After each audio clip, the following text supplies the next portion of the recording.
ng ating Panginoon. Sapagkat hindi yun nararapat. Kaya kung babasahin po natin yung full chapter ng Korinto sa chapter 6, sinabi niya na walang bahagi sa kaharian ng Diyos yung gumagawa ng mga immoralidad na katulad nito. At ating Panginoong Diyos ay namatay sa krus ng Kalbaryo para sa mga kasalanan ginagawa sa kabututan natin ginagawa ito. So, alam naman natin ang ating Panginoong Diyos namatay para sa mga kasalanan natin na yun, sa mga kabututan natin, bakit patuloy pa rin natin ginagawa yun? Ang nangyayari is parang patuloy natin pinapako ang ating Panginoong Yesus sa krus, sa patuloy natin paggawa ng kasalanan. Ano pa? Nagiging katikisuran sila sa loob ng iglesia. Sinabi sa kanila kasi ni Pablo na lahat ng pagkain, sa chapter 8, lahat ng pagkain, pwede nila kainin sapagkat lahat ng bagay ay galing sa Panginoon. Pero kasi nagkaroon ng kalituhan yung mga bagong Kristiyano. Naunawaan nila na hindi dapat pala sila sumasamba sa mga Diyos-Diyosan. At ang ibig sabihin nun, hindi dapat nila kinakain yung mga pagkain hinahandog sa Diyos-Diyosan. Pero yung mga mature Christian, kinakain pa rin nila yung mga pagkain hinahandog sa Diyos-Diyosan. Sapagkat sinabi ni Pablo, lahat ng pagkain, malinis yan sa harapan ng Panginoon. Pero hindi nila alam na nagiging katistusuran sila doon sa mga bagong Kristiyano. Di ba dapat hindi na natin sinasamba yung mga pagan gods, sabi nila gano'n, tapos huwag natin kinakain. Bakit yung mga matatagal ng Kristiyano sa Korinto, ginagawa pa rin nila yun? Ngayon, nagkakaroon ng confusion doon sa mga bagong Kristiyano. Kaya sinabi ni Pablo, kung alam natin magiging katitisuran nito sa mga bagong Kristiyano, mas mainam, huwag na lang natin itong gawin. Pang-apat, ito lagi binabanggit pag nagkakaroon tayo ng Lord's Supper, yung pag-disrespect nila sa Lord's Supper. Kasi akala nila, pag Lord's Supper, kainan talaga. Kasi gano'n naman talaga sa panahon nila Pablo ni Pedro na yung Lord's Supper talaga is kainan talaga siya. But itong mga taga-Korinto, kasi nga sa sobrang yaman nila, sobrang namuhay sila sa mga kasalanan ng mundo, hindi naging maayos yung pag-celebrate nila ng Lord's Supper. At marami pa doon yung lasing. Marami pa doon yung nagmamaoy na di pa nagsisimula yung Lord Supper. Kaya sinabihan doon ni Pablo, mga taga-Korinto, na siya sa atin mo ang iyong puso kung bakit mo nga ba ginagawa yung Lord Supper. Pumunta ka lang ba doon para makikain o para alalahanin ang ating Panginoong Yesus? Ano pa? Yung maling paggamit nila ng spiritual gifts. Marami sa kanila, ginagamit daw yung spiritual gifts para maging tanyag, maging kilala, maging sikat, maging celebrity dun sa panahon nila. Tandaan natin, ang spiritual gifts, yung mga kaloob na binigay sa atin, binigay yan ng Diyos sa atin para maglingkod sa Kanya at hindi para sa ating sarili. Hindi yun binigay sa atin para magpapuri tayo, para makilala tayo. Ginawa yun para mas makilala ang ating Panginoon. Ganyan po kagulo sa Korinto. Sabi nga ni, nakalimutan ko sinong speaker nila, sabi nga, kung kaya nga lang daw sumulat ni Pablo ng maraming letter sa Korinto, baka umabot daw po ng 5. Sobrang kabuktutan ng mga Kristiyano dito sa loob ng iglesia ng Korinto. And kung mapapansin po natin, itong mga nangyayari sa mga Korinto is makikita rin po natin mismo sa panahon natin ngayon. And it was because the over-exercising of free will. Hindi ibig sabihin na pwede mong gawin ay pwede mo nang gawin. Next slide po.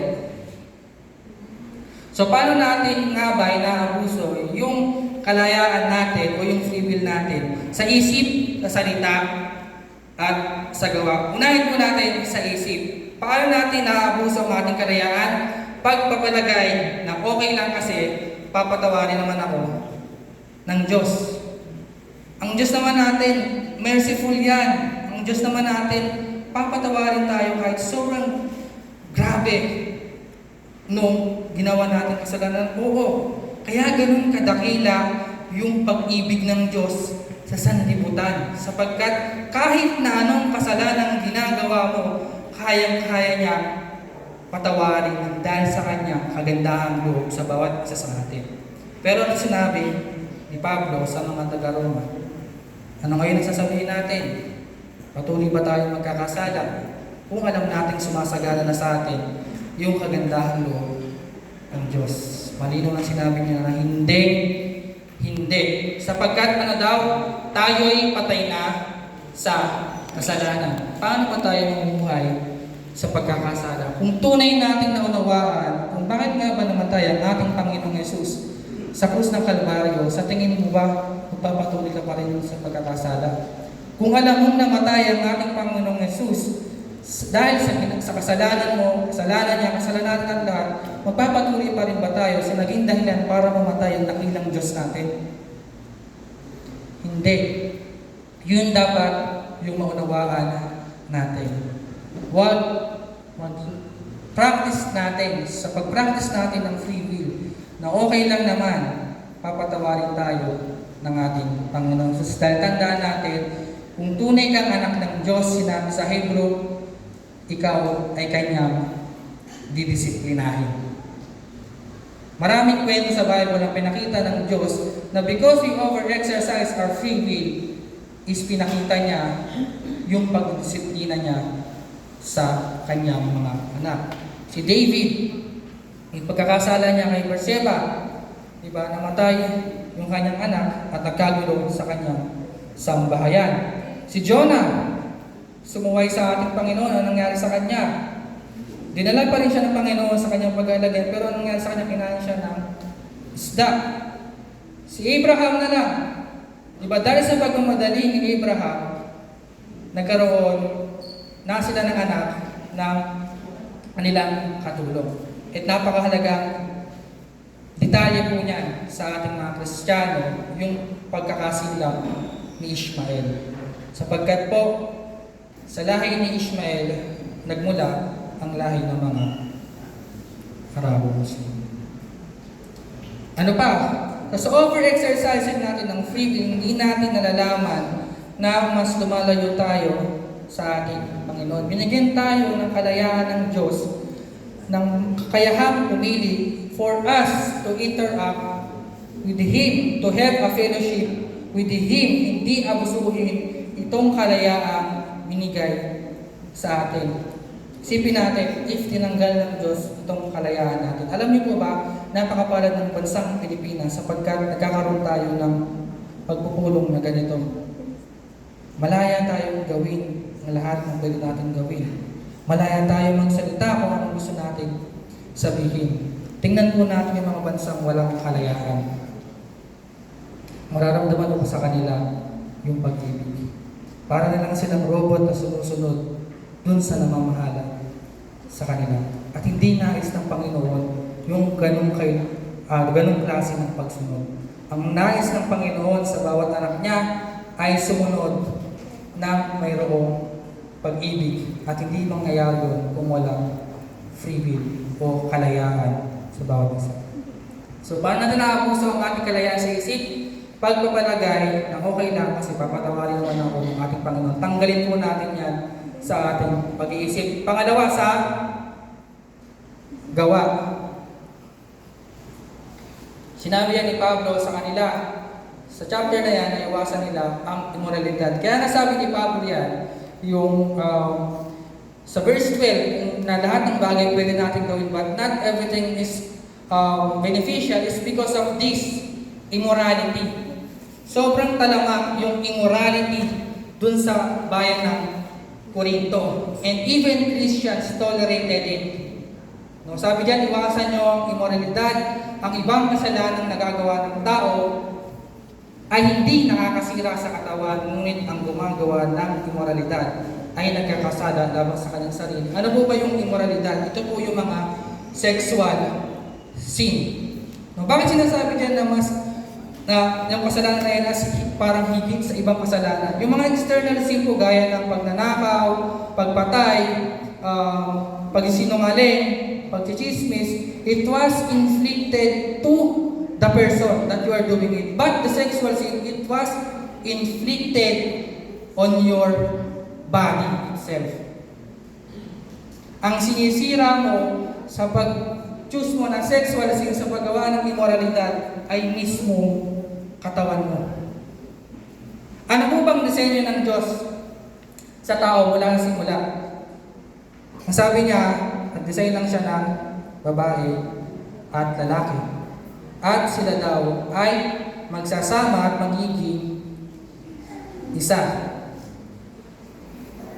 Ngayon, if we are indulging in a sexual relationship in different people, babae man yan o lalaki, we are, tulad sinasabi, we are fusioning ourselves to them. At sinisira natin yung sarili natin. It was physically, it was emotionally, and it was spiritually damaging to do this kind of sin. Paano physically?